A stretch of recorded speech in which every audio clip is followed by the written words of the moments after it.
दीपक रंजन, देखिए इतना अच्छा नाम निकल करके आया, इतना अच्छा नाम निकल करके आया इंडिया। इंडिया देखिए नाम सुनते ही हम लोग के अंदर नई ऊर्जा और नई चेतना उत्पन्न जागृत हो जाती। देखिए भारतीय जनता पार्टी की सरकार ने इंडिया का मूल रूप समाप्त करने का काम किया। हमारे लिए इंडिया का मतलब है किसान, नदियाँ, नौजवान और खेत खलिहान, पहाड़, झरने, ये सब हमारे लिए इंडिया का मतलब है, जिसका मूल रूप समाप्त करने का काम इन्होंने किया। और अभी आप आदरणीय नीतीश कुमार जी के बारे में पूछ रही थी। हाँ। शायद जहां तक मेरी जानकारी है, आदरणीय नीतीश कुमार जी का पहले से ही कार्यक्रम था। उनके विधानसभा क्षेत्र में, उनके क्षेत्र में, कंस्टिट्यूएंसी में एक बहुत बड़ा मेला लगता है जिसमें हर वर्ष ये जाते हैं वहां पे। और उस कार्यक्रम के मुख्य अतिथि ये थे। और आदरणीय लालू यादव जी को भी अपनी चार्टर्ड प्लेन से ले जाने का काम उन्होंने किया था, क्योंकि आदरणीय लालू यादव जी एक सामान्य जहाज से आए थे, लेकिन आप स्वास्थ्य के बारे में लालू जी के जानते हैं, तो उनको भी साथ लेकर के गए थे। और लोग इसको आदरणीय हमारे विप्लव भाई जो है उसको कहां से कहां पहुंचा दे रहे हैं। ये अपनी चिंता कम कर रहे हैं कि हमारे जो एनडीए की बैठक हो इसमें किसी ने मणिपुर की बात की न। नहीं तो मैंने तो, आप ये पता कर लेंगे नीतीश कुमार जी कल मेले में थे कि नहीं थे। और सबसे कह करके गए थे कि उनका मेले का पहले का कार्यक्रम था और चार्टर्ड प्लेन से आए थे, इसलिए उनको वहां पर पहुंचना बहुत जरूरी था। आदमी अपने कॉन्स्टिट्यूएंसी के जनता को, क्षेत्र के लोगों को कैसे छोड़ सकता है, आप बताइए। और मैं विप्लव भाई से एक चीज जानना चाहता हूं कि नरेंद्र मोदी जी अकेला चेहरा है कि नहीं है। ये हाँ ना में सिर्फ ये जवाब दे दें, क्योंकि कल जो ये गाना गा रहे थे कि क्या एक में भी चेहरे पर कई चेहरे लगा लेते हैं लोग। यहाँ पर तो विपक्ष के बहुत सारे चेहरे हैं जो मजबूत चेहरे हैं, और एक चेहरे पे कई चेहरे, एक चेहरा तो उनका अपना खुद ही है। और ये पूरी देश ने देख लिया कि चेहरे पे आपके ऑडियो में कुछ दिक्कत है दीपक रंजन जी, मैं चाहती हूँ एक बार वो ठीक करा लीजिए। इस बीच जयराम विप्लव जवाब दीजिए जरा भाई, उनका तो फ्लाइट का कुछ कार्यक्रम था, अब जनता के बीच भी ना जाए।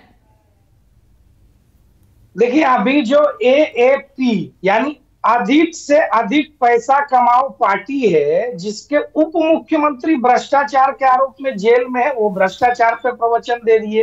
एक परिवार जो एक समय में उत्तर प्रदेश में 38 राजनीतिक पदों पर सत्ता का सुख भोग रहा था, वो परिवारवाद और भ्रष्टाचार पर भाषण दे दिए।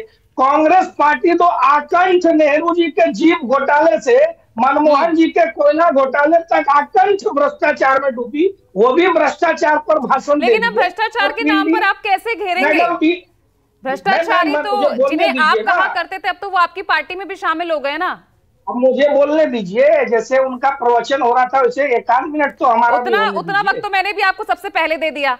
हाँ तो अभी दीजिए ना, वो एक राउंड मैंने सबको पहले दिया, पूरा वक्त दिया सबको बोलने का। इतना बीच में आप बोलेंगे तो मैं क्या बोलूंगा, मुझे बोलने तो दीजिए। आपने प्रश्न कर लिया, मैं उत्तर देने के लिए स्वतंत्र हूँ। हाँ जी, आप एक चीज देख लीजिए, मैंने तो केवल उदाहरण दिए कि इनका चरित्र क्या है, वो जनता देख रही है। भ्रष्टाचार पर जब ये बोलते हैं वो कमिटमेंट कहा जाता है। अरे भाई नीतीश कुमार जी और केजरीवाल जी सही का देश जान रहा है, सबसे बड़े पलटी मार, ये दोनों लोग कैसे पलटी मारा देश ने देखा। लालू को सबसे बड़ा भ्रष्ट बताते थे, DK शिव कुमार को भ्रष्ट बताते थे, सोनिया गांधी को कहते थे ईडी जेल क्यों नहीं भेज रही, आज उनके चरणों में पड़े हुए। कसम खाई थी बच्चों की, कांग्रेस से समझौता नहीं करूंगा। तो ये अवसरवादिता की राजनीति केवल सत्ता और कुर्सी के लिए है, और उसके लिए आप नाम कितने भी बदल लीजिए, कितने भी चेहरे इकट्ठे हो जाए, लेकिन यहाँ स्पष्ट है, चेहरा एक है, नरेंद्र मोदी जी का नेतृत्व है, नरेंद्र मोदी जी का नीति साफ है। और इस विकास यात्रा में जो भी दल एनडीए के साथ जुड़कर 2047 तक भारत को एक विकसित राष्ट्र बनाने का संकल्पित है, उनका स्वागत है। दीपक झा, अवसरवादी है विपक्ष, सत्ता कुर्सी के लिए सब किया जा रहा है। पूजा जी कहती ना 100 चूहे खा के बिल्ली हज को चली, तो ये भूल जाते हैं कि किसके किसके साथ, महबूबा मुफ्ती के साथ गठबंधन करते हैं, अजीत पवार के साथ करते हैं, एकनाथ शिंदे के साथ करते हैं, न जाने कितने ऐसे दलों के साथ करते हैं। अब तो मुख्तार अंसारी के बेटा भी उनके साथ है, सोहेल राजभर के साथ, तो उसके साथ भी गठबंधन करते हैं। तो भाजपा के चाल चरित्र संस्कार पे बात ना करें तो अच्छी बात है। एनडीए का मतलब क्या है? नेशनल डिजास्टर अलायंस, राष्ट्र के विध्वंसक लोग हैं। अब इंडिया इनको उखाड़ फेंकेगा। बात यह है, अभी तक आपने सुना था वोट कटुआ, वोट काटने वाली बहुत सारी पार्टी थी, लेकिन वोट पार्टी तोड़ुआ पार्टी आपने पहली बार सुना होगा। ये पार्टी तोड़ने का काम करता है, फूट डालो और राज करो। जैसे अंग्रेज आते थे और दो भाइयों में लड़वा देते थे, भाजपा ने, नरेंद्र मोदी जी ने सेम वही काम किया है। देखिए, चाचा भतीजे को लड़वा के दो पार्टी बना दिया। एलजेपी के अंदर क्या हुआ, वही वो पूरे देश ने देखा। चिराग पासवान को अलग थड़क घर से बाहर निकाल दिया था किस तरीके से, और फिर आज जरूरत पड़ी तो उसको गले लगा रहे हैं। किस तरीके से इन्होंने महाराष्ट्र में शिवसेना को दो फाड़ किया, पार्टी को तोड़वाया, किस तरीके से एनसीपी को तोड़वा दिया सत्ता का लालच देके।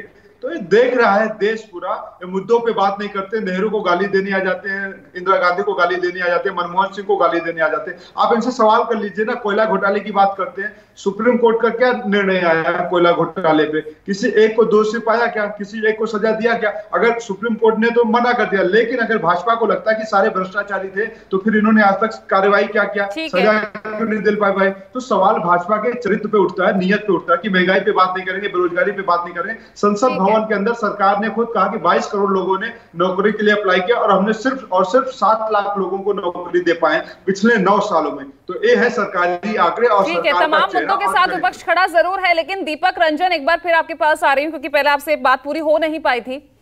मुद्दों को क्या उतनी मजबूती से आप जनता के बीच रख पाएंगे कि भ्रष्टाचार और परिवारवाद, जो कि एनडीए के लिए इस वक्त बहुत बड़ा मुद्दा है, जिस पर घेरने से विपक्ष, सत्ता पक्ष कहीं बच नहीं रहा है, हर जगह आपको घेर रहा है, क्या इसके सामने आप इन मुद्दों को उतनी मजबूती से रख पाएंगे? देखिए, भारतीय जनता पार्टी का पहले नाम हुआ करता था भारतीय जनता पार्टी। अब अभी हमारे विप्लव भाई भ्रष्टाचार की बात कर रहे थे, लेकिन मैं समझता हूं अब इसका पूरा नाम भारतीय की जगह भ्रष्टाचारी कर देना चाहिए था, क्योंकि तो कह रहे हैं न्यू इंडिया, एनडीए को भी नए तरीके से परिभाषित कर दिया है। बात करेंगे परिवारवाद, new India, development nation, aspiration for people. ये पूजा जी क्या बात कर, ये क्या पूजा जी, ये क्या परिवारवाद की बात करेंगे? एक नाथ शिंदे जी के लड़के सांसद देवेंद्र फडणवीस जी के पिताजी जो है वो भारतीय जनता पार्टी के सांसद और मंत्री रहे हैं। अजीत पवार जी किस परिवार से आते हैं दुनिया जानती है। उसके बाद चिराग पासवान जी, पशुपति पासवान जी, कितने इनके, अनुप्रिया पटेल जी, सोनेलाल पटेल जी की, तो ये, और ये पलटू राम की बात कर रहे हैं। अरे ओम प्रकाश राजभर जी क्या थे, और उन्होंने किन किन शब्दों से भारतीय जनता पार्टी के मुख्यमंत्री और प्रधानमंत्री को नवाजने का काम किया था। मैं खैर उन चीज़ों में नहीं जाना चाहता, लेकिन आज इनको ओम प्रकाश राजभर जी की क्या जरूरत पड़ गई? आज से 4 दिन पहले जो इनको गाली देने का काम करते थे, अपने संख्या देखिए, आज इन्होंने पूजा जी 38 दलों का गठबंधन दिखा करके इन्होंने अपना संख्या बल तो दिखा दिया कि संख्या बल में हम ज्यादा हैं, लेकिन उन पार्टी के दल के नेताओं के पीछे जो है क्या जनता खड़ी है? जनता इनसे स्वास्थ्य, शिक्षा, रोजगार की बात नहीं करेगी जब ये लोग जनता के बीच में जाएंगे। तो देखिए आज पूरी तरीके से आदिल अहमद, और ये जो गाना गा रहे थे, नया रूप 2024 की लड़ाई को इंडिया के नाम से दे तो दिया है, लेकिन यहाँ अब एनडीए की ही तरफ से इस लड़ाई को भारत वर्सेस इंडिया बनाने की जो कोशिश हो रही है, क्योंकि जिस तरह से बयान कई बीजेपी नेताओं के आए हैं, क्या भारत वर्सेस इंडिया इस लड़ाई को कैसे लड़ेंगे? देखिए पूजा जी, लड़ाई बड़ी साफ है कि 2014 और 2019 में मोदी जी जो इस देश की जनता के साथ वादा करके आए थे, 2 करोड़ रोजगार पर ईयर देने का वादा करके आए थे। देश की जनता पूछ रही कि आखिर 18 करोड़ रोजगार अब तक क्यों नहीं मिला। इन्होंने बढ़ती हुई महंगाई का वादा किया था कि महंगाई की बहुत हुई मार। आज इस देश त्राहिमाम की स्थिति में, चारों तरफ महंगाई का आलम यह है कि लोग, हर व्यक्ति परेशान है, चाहे वो अमीर हो चाहे गरीब हो। इन्होंने कहा था कि हम जो है क्या कहते हैं, किसानों की आय दुगनी करेंगे।